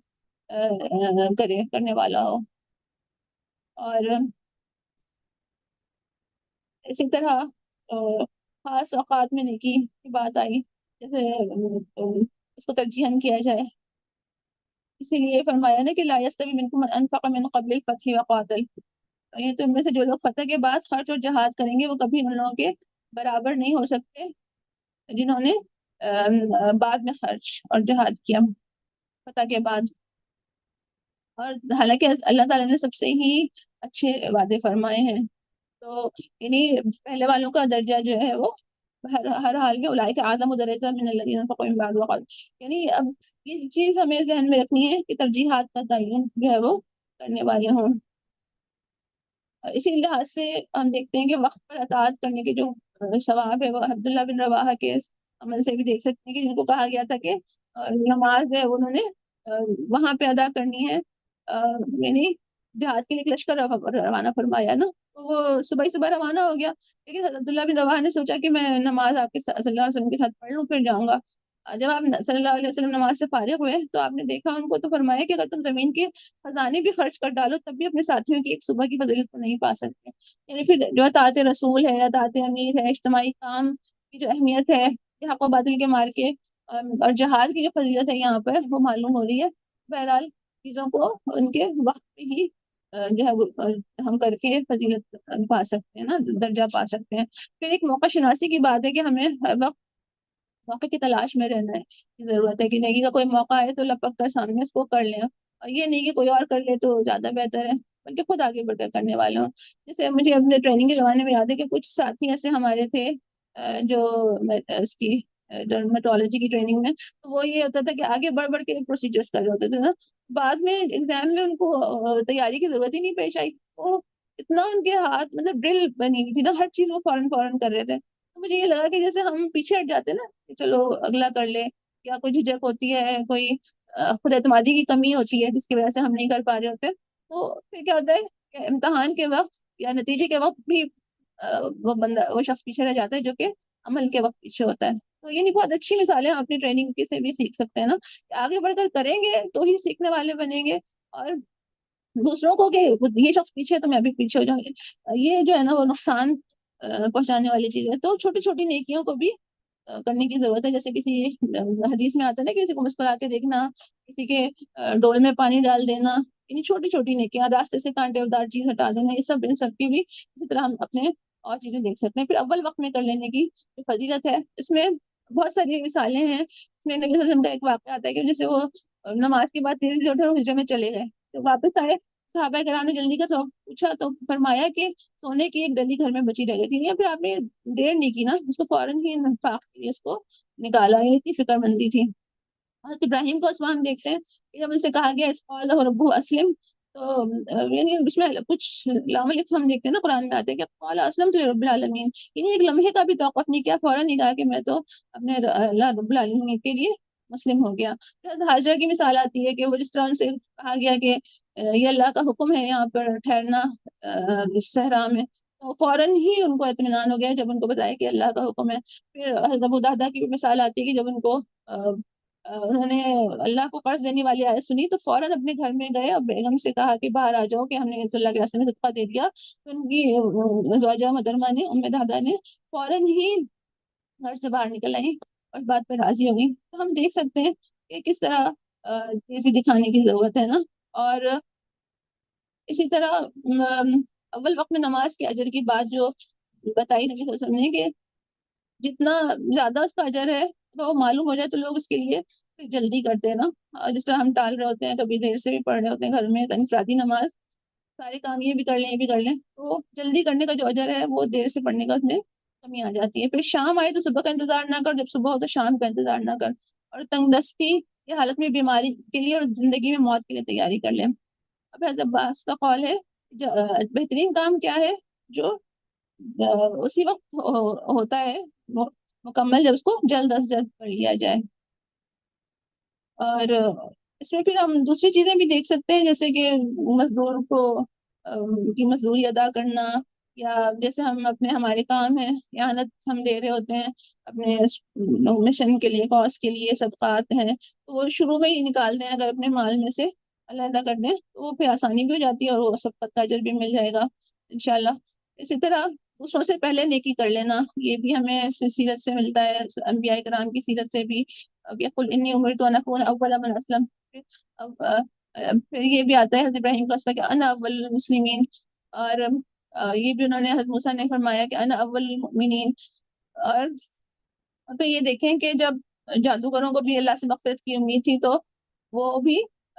پہلے ایمان لانے والوں میں شامل ہو گئے. انا نطمع یغفر لنا ربنا خطایانا ان كنا اول المؤمنین، کہ پھر پہلے ایمان لانے والوں میں شامل ہو گئے. تو یہ بات ہم پہلے تھوڑی مختصر حدیث میں دیکھ چکے تھے کہ مسجد کے دروازے پر جمعے کے دن فرشتے موجود ہوتے ہیں، وہ پہلے آنے والے اور پھر اس کے بعد آنے والے اور اس کے بعد آنے والے کے نام لکھے جاتے ہیں. پھر پہلے آتا ہے اس کی مثال یہ ایسی ہے جیسے اللہ کی راہ میں قربان کیا، پھر گائے کی قربانی، پھر مینڈے کی قربانی، پھر مرغی، پھر اس کے بعد انڈے کی قربانی. پھر اس کے بعد کیا ہوتا ہے، فرشتے جو ہے وہ رجسٹر بند کر کے رکھ دیتے ہیں. تو یہ سب اس سے ہمیں پتہ چل رہا ہے کہ پہلی صف میں آنے والے کا جو اجر ہے اس کی بتایا گیا کہ اگر تمہیں معلوم ہوتا تو تم اس کے لیے پورا ڈالتے اور اس کے ذریعے سے کوشش کرتے. اور آپ دیکھیں کہ صفیں خالی ہوتی ہیں آج کل مسجدوں میں، کس طرح حالات ہیں. ہمیں اس اجر کی توقع نہیں ہے، ایمان کی کمزوری. پھر ایسا ہوتا ہے کہ نبی کریم صلی اللہ علیہ وسلم نے فرمایا کہ امام کے قریب رہا کرو، کیونکہ انسان مسلسل دور رہتا ہے حتیٰ کہ جنت میں بھی تاخیر سے بھیجا جائے گا. اور یعنی جب انسان پیچھے ہوتا ہے تو نماز سے پیچھے ہوتا رہتا ہے تو اللہ تعالیٰ بھی اس کو پیچھے کر دیتا ہے، اور آدمی پہلی سب سے برابر پیچھے ہوتا ہے یہاں تک کہ اللہ اس کو جہنم میں بھیج دیتا ہے. یعنی ہمیں پھر یہ جائزہ لیتے رہنے کی ضرورت ہے کہ کس طرح ہمیں تو صف بہترین بنانے کی ضرورت ہے، اور پھر اگلی صف کا جو اجر ہے اس کی بھی اہمیت. تو اسی طرح ہمارے جو محافل ہیں، ہمارے پروگرام ہوتے ہیں، اس میں بھی آگے وقت پہ پہنچنے کی ہمیں فکر کرنی چاہیے، کیونکہ جب بھی ہم پروگرام کو کوئی ٹائم بتایا جاتا ہے تو اس سے کوشش یہ سوچتے ہیں کہ ابھی تو کوئی آیا ہی نہیں ہوگا، پروگرام لیٹ شروع ہوتا ہے، تو اس اجر کو ذہن میں رکھنے کی ضرورت ہے. پھر مولانا حضور نے اس طرح سے فرمایا کہ جو تفسیر میں سابقین کی، کہ سابقین سے مراد وہ لوگ ہیں جو نیکی اور حق پرستی میں سب پر سبقت لے گئے، بھلائی کے ہر کام میں سب سے آگے ہیں، اللہ اور رسول کی پکار پر سب سے پہلے لبیک کہنے والے ہوں، جہاد کا معاملہ ہو یا انفاق سبیل اللہ کا، خدمت حق کا معاملہ ہو یا تبلیغ حق کا، اور دنیا میں بھلائی پھیلانے اور برائی مٹانے کے لیے اشارہ جہاں فشانی کا جو موقع بھی پیش آئے اس میں وہی آگے بڑھ کر کام کرنے والے ہیں. یعنی بڑی جامع ایک طرح سے بات آ گئی نا سامنے. پھر یہی بات کہ جتنا ہمیں احساس ہوگا تو ہم اس کو وہی مقام دیں گے نا. یعنی اب جیسے کہ پوری کی پوری زندگی ان اللہ اشترا والی جو آیت ہے سورہ توبہ کی، کہ ساری زندگی جنت کے بدلے جو ہے اللہ سبحانہ تعالیٰ نے خرید لی ہے، تو پھر اپنا ہر لمحہ صلاحیت، پیسہ اور سامان اس دور پر لگانے کی ضرورت ہے.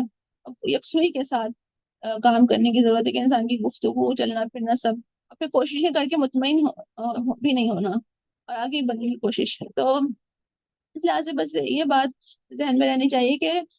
اللہ تعالیٰ صابر شاکر کن کو لکھتا ہے نا، کہ جو دین کے معاملے میں اپنے سے اوپر کو اور دنیا کے معاملے میں اپنے سے کم تر کو دیکھیں، اس کے لیے اللہ سبحانہ تعالیٰ صابر و شاکر لکھتے ہیں. لیکن جو دنیاوی معاملات میں اپنے سے اوپر کو دیکھتے ہیں اور حرص میں مبتلا ہوتے ہیں اور دین کے معاملے میں تھوڑے کام کرنے والوں کو دیکھ کے بڑے خوش ہوتے رہتے ہیں کہ ہم تو بہت آگے ہیں، تو ان کے لیے پھر صابر و شاکر نہیں لکھا جاتا. اور اجتماعیت کے کاموں میں بڑھ کر حصہ لینے کے لحاظ سے یہ بات ہے کہ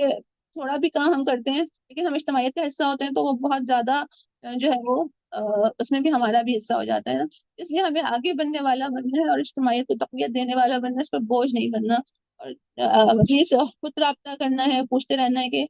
کیا کیا کسی کام کی ضرورت ہے تو وہ پڑھ کے کرنے والے ہیں. پھر یہ تھوڑا سا خلاصہ ہے، اس کی تفصیل ہم نے دیکھی. اور آخر میں تھوڑے سے محاسبے کے نکات، اور پھر یہ بھی دیکھیں کہ جو انعامات ہیں وہ کتنے زیادہ ہیں نا. جیسے سورہ واقعہ میں ہم نے تفصیل پڑھی اور احادیث میں بھی ہم پڑھتے ہیں کہ اہل جنت اپنے اوپر والوں کو دیکھیں گے جیسے تم روشن ستارے کو جو مشرق کنارے مغرب کے قریب ہو دیکھتے ہو، کیونکہ ان میں ایک دوسرے سے افضل ہوگا. اور یعنی جس طرح سے دنیا میں انہوں نے کام کیے تو آخرت میں بھی اس طرح سے درجات ہوں گے. اور فرمایا کہ جنت میں 100 درجے ہیں، اور جن کو اللہ نے ان لوگوں کے لیے تیار کیا جو اللہ کی راہ میں جہاد کرتے ہیں. ان کے 2 درجوں کا درمیانی فاصلہ اتنا ہے اتنا آسمان و زمین کے درمیان ہے. لہٰذا جب اللہ سے مانگو تو فردوس مانگو، کیونکہ وہ اوسط جنت ہے اور سب سے بلند جنت ہے، اور اس کے اوپر عرش ہے اور وہیں سے جنت کی نہریں بہتی ہیں. یہ ساری تفصیل ہم پڑھتے ہیں، لیکن مجھے لگ رہا تھا کہ یہ صحیح ہے اس وقت ہم پڑھیں اس کو نا کہ جس طرح سے مسابقت کی زندگی، دوڑ کی زندگی گزاری، تو وہاں پہ اس کو بلند درجے حاصل ہوں گے. اللہ سے مانگنے کی ضرورت ہے. یون والوں میں سے یعنی سب سے اعلیٰ درجے کے لوگوں میں سے اگر کوئی اہل جنت کی طرف ایک شخص عام اہل جنت کی طرف جھانکے گا، جنت اس کے چہرے کے باعث اس طرح روشن ہو جائے گی گویا وہ موتی کا ایسا ایک چمکتا ہوا تارا ہے. سورہ مطففین میں جہاں پہ ہم نے کل بات پڑھی تھی کہ تنافس کا لفظ آتا ہے،